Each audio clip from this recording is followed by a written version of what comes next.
दोस्तों आज हम चर्चा करने वाले हैं वर्ल्ड लेवल पर।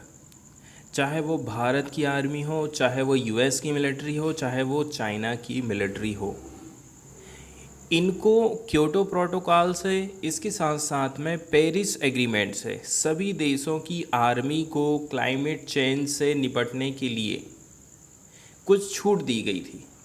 आप देखते हैं कि आर्मी चाहे कितना भी ज़्यादा एमिशन कर ले, उसको काउंट नहीं किया जाता है। लेकिन अभी हाल फिलहाल में यूक्रेन में जो कॉन्फ्लिक्ट चल रहा है, यूक्रेन का जो युद्ध चल रहा है, इसने एक बार फिर इस मुद्दे को उठा लिया है कि हर देश को अपनी एक रिपोर्ट जारी करना चाहिए कि उनकी आर्मी कितना कार्बन एमिशन कर रही है।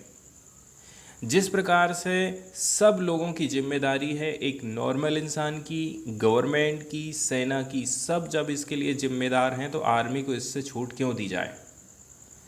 इस बात को फिर से उठाया जा रहा है, इस मुद्दे को फिर से उठाया जाता है अभी हाल फिलहाल में जो यूक्रेन का क्राइसिस चल रहा है इसके चलते चलते।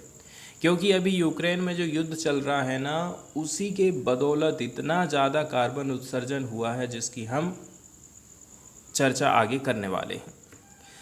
तो जैसे जैसे हम देखते जा रहे हैं, टेम्परेचर हर साल बढ़ते जा रहा है, जो औसत तापमान है पूरी धरती का वो बढ़ते जा रहा है।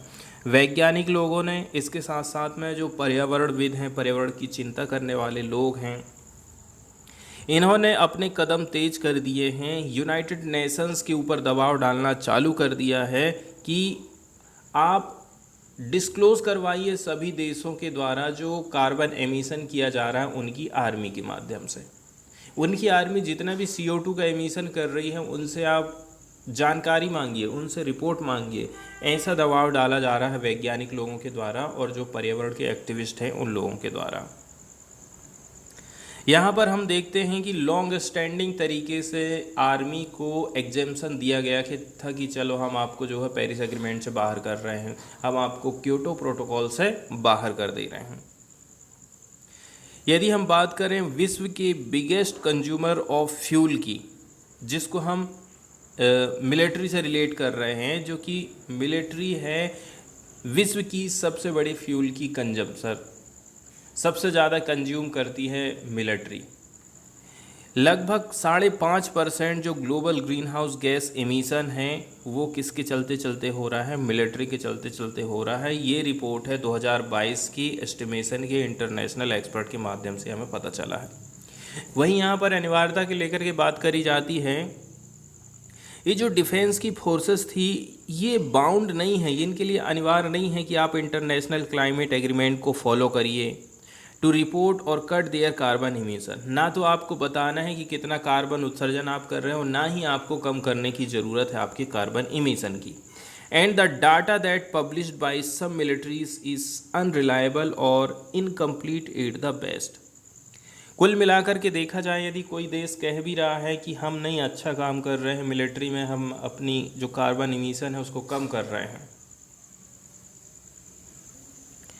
अब उस समय में मिलिट्री को इस प्रकार के जो इंटरनेशनल नियम कानून बनाए गए थे क्लाइमेट चेंज के लिए, इससे बाहर रखा गया था। इसका रीज़न एक बताया जा रहा है क्योंकि मिलिट्री का जो एमिशन है, मिलिट्री का जो उत्सर्जन है काफ़ी ब्रॉड माना जाता है। कभी तो आपको लगेगा नहीं कि ये मिलिट्री के द्वारा उत्सर्जन हो रहा है, कभी आपको ये लगेगा कि नहीं इसको तो हम ही एमिट कर रहे हैं। जैसे कि जेट उड़ाए जाते हैं, इसके अलावा आर्मी के द्वारा शिप चलाए जाते हैं, इसके अलावा ट्रेनिंग की एक्सरसाइज कंडक्ट कराई जाती हैं। ये सारी की सारी जो चीज़ें हैं 1997 के क्योटो प्रोटोकॉल से इनको बाहर रखा गया था। जबकि जो क्योटो प्रोटोकॉल था वो ग्रीन हाउस गैसेस को रिड्यूस करने के लिए, कम करने के लिए बनाया गया था।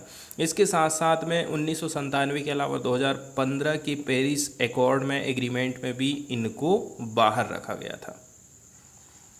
और इसका एक रीज़न बताया गया था कि इस प्रकार का जो डेटा रहेगा एनर्जी यूज़ को लेकर के, ये क्या कर सकता है, नेशनल सिक्योरिटी को खतरे में पहुंचा सकता है। और जाहिर सी बात है, यदि सब अपनी अपनी घोषणाएं कर देंगे कि हम इतना कार्बन इमिशन कर रहे हैं, कोई कहेगा हम इतना कार्बन इमिशन कर रहे हैं, तो कुल मिलाकर के कार्बन को कम करने के लिए प्रयास कराए ही जाएंगे। लेकिन हो सकता है कि इससे और भी ज़्यादा प्रतिस्पर्धा चालू हो जाए कि नहीं, ये देश तो इतना ज़्यादा उत्सर्जन कर रहा है, हमें भी करना चाहिए, हमें भी अपनी मिलिट्री को बढ़ाना चाहिए। और दूसरे नंबर की बात ये है कि देश की जो आर्मी है वो डेटा में हेर फेर करके कम ज़्यादा करके बता सकती है अपने आप को। तो कौन कौन से ऐसे ग्रुप हैं जिन्होंने इस आवाज़ को उठाया है? तो जो environmental group tipping point north south and the conflict and environment observatory, इसके साथ साथ में बहुत सारे एकेडमिक्स इसमें शामिल रहे थे। British university of Lanchester, Oxford, Queen Mary, ये उन टॉप लोगों में से हैं, उन टॉप ग्रुप्स में हैं जो कि थोड़ा सा दबाव दे रहे हैं कि कंप्रहेंसिव और ट्रांसपेरेंट मिलिट्री एमिशन रिपोर्ट होना चाहिए। Using research paper, letter campaign and conference in their lobbying drive, इसके लिए सरकारें या फिर आर्मी रिसर्च पेपर जारी कर सकती हैं, लेटर कैंपेन जारी कर सकती हैं, कॉन्फ्रेंस का आयोजन कर सकती हैं।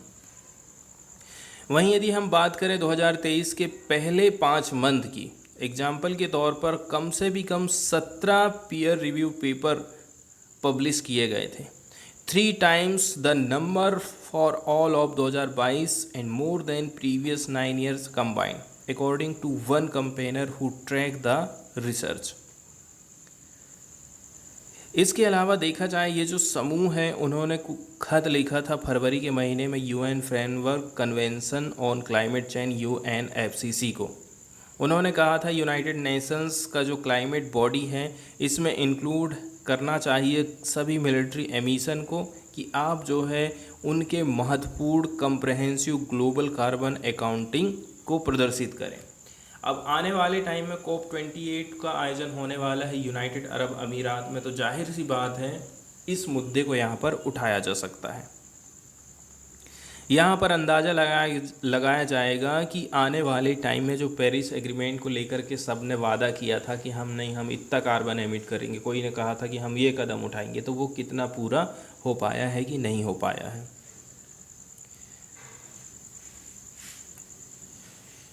इसके अलावा थोड़ा सा हम अंदाज़ा लगाते हैं कि विश्व में कौन कौन से ऐसे देश या फिर संस्थाएं हैं जो कि इस मामले में थोड़े से आगे आए हैं। जैसे कि नेटो की यदि हम बात करें, 31 कंट्री वेस्टर्न सिक्योरिटी अलायंस माना जाता है। एग्जाम्पल के तौर पर इन्होंने र्यूटर्स को बताया था कि इन्होंने क्रिएट किया है एक मेथड का अपने मेंबर कंट्रीज़ को कि वो रिपोर्ट करें उनके मिलिट्री एमिशन को। वहीं यदि हम बात करें न्यूजीलैंड की, न्यूजीलैंड एक्सप्लोर कर रहा है whether to add previously excluded areas. वो भी सोच रहा है कि पहले जो एक्सक्लूडेड एरियाज़ है जैसे कि एमिशन फॉर ओवरसीज ऑपरेशन, जबकि जो ब्रिटेन, जर्मनी है, ठीक है, ये देख रहे हैं कि हम कैसे करके ग्रे एरियाज़ को एड्रेस कर सकें, ठीक है, अपनी रिपोर्टिंग में। डिफेंस ऑफिशियल का ऐसा कहना है। वहीं यदि हम अमेरिका की बात करें, US army and navy representative to the COP27 climate summit in Egypt last year, पहली बार पेंटागन के डेलीगेशन की तरफ से इसको अटेंड किया गया था ग्लोबल क्लाइमेट समिट को। US की जो मिलिट्री है, militaries oil use and emission are falling, इनका कहना है कि हमारे देश में यदि देखें तो मिलिट्री का जो ऑयल का उपयोग है, इसके अलावा ऑयल का जो कार्बन का जो उत्सर्जन है उसमें हमें गिरावट देखने को मिली है। US के डिफेंस लॉजिस्टिक एजेंसी, ठीक है, जो कि ओवरसी का काम करती, देखरेख का काम करती है ऑयल की खरीदी को, उनका कहना है कि 84 मिलियन बैरल परचेज़ किए गए थे 2022 में, जो कि घट करके 15 मिलियन हो गया था 2018 में, डाउन ऑलमोस्ट 15 मिलियन फ्रॉम 2018 से इसकी यदि हम तुलना करेंगे ना तो कितना 15 मिलियन का अंतर आ जा रहा है। वहीं 2022 का जो एमिशन रहा है fell to 48 million tonne from 51 million tonne the previous year. पिछले साल हमने जो एमिशन करे थे वो कितना मिलियन टन था? 48 million tonne, sorry 51 million tonne. इस बार हमने घटा करके 48 मिलियन टन कर दिए हैं। इसके अलावा ड्रोन्स की जब हम बात करते हैं तो US troops withdrawals from Afghanistan and Iraq. अभी अमेरिका की हम बात कर ले रहे हैं कि अमेरिका ने अपना उत्सर्जन और किस प्रकार से कम कर लिया है, ठीक है।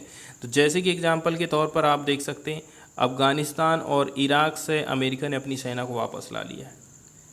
ठीक है, अब उसको जो ईंधन लगता था, दुनिया भर की जो चीज़ें लगती थी, वो उसने कम कर दिए। इसके साथ साथ में उसने रिन्यूएबल एनर्जी टेक्नोलॉजी को अपनाया है। इसके साथ साथ में ऐसे व्हीकल यूज़ करता है जो पेट्रोल डीजल कम खाते हैं। As well as fewer and smaller military exercise conduct हम करा रहे हैं। इसी के चलते चलते हम ये कह रहे हैं कि जो फ्यूल का इस्तेमाल है वो कम हो गया है, ऐसा अमेरिका का कहना है। वहीं जो ड्रोन की हम बात करते हैं कि ड्रोन का इस्तेमाल करके यदि हम कोई भी काम करते हैं तो इससे एनर्जी की हम बहुत बचत कर सकते हैं। वहीं यदि आप ड्रोन में इंसान को बैठा देते हैं तो समझ लीजिए कि ज़्यादा से ज़्यादा कार्बन एमिशन हो जाता है।